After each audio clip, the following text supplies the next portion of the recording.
Hybrid approaches to property valuation involve combining elements of the income, market, and cost approaches to create a comprehensive and balanced estimate of property value. This strategy is especially useful for multifamily properties, where income potential, market comparables, and construction costs all provide valuable perspectives. By understanding the strengths and limitations of each method and tailoring them to the specific property and market conditions, small apartment investors can make more informed, data-driven investment decisions. Key concepts in hybrid valuation approaches, combining income, market, and cost approaches.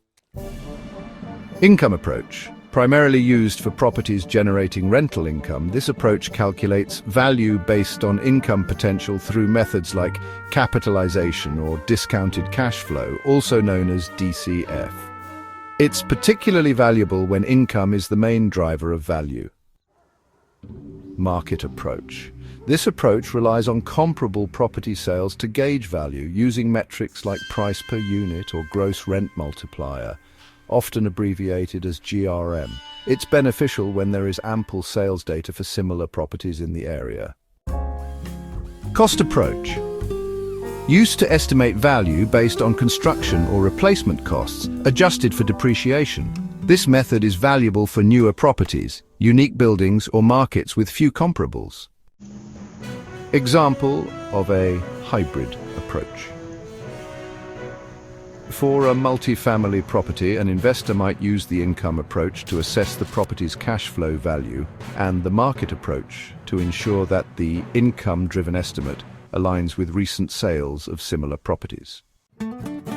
Factors to consider when choosing valuation methods. So when we talk about property types, income-producing properties like multifamily buildings might lean more toward the income approach. On the other hand, unique properties could benefit from a cost or even a hybrid approach. Now let's consider market conditions. In competitive markets where there are plenty of comparables, the market approach may be more reliable. But in volatile or developing markets, a hybrid approach that combines income and cost data might just provide a clearer picture. Investors focused on long-term cash flow might prioritize the income approach, while those targeting quick resale may favor the market approach. The choice of approach may depend on the availability of data. If comparable sales are scarce, a combination of income and cost approaches might be more effective for estimating value. Strengths and limitations of different methods.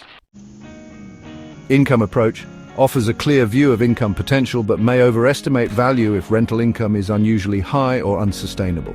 Market approach reflects market demand but may not account for a property's unique income potential. Cost approach, useful for new or unique properties but may not reflect market conditions if replacement costs are inconsistent with property income.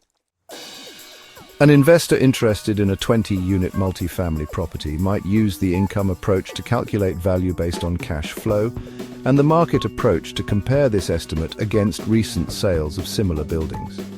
If construction costs are particularly relevant due to recent renovations, the cost approach can also be factored in, providing a comprehensive view of the property's market, income, and replacement value.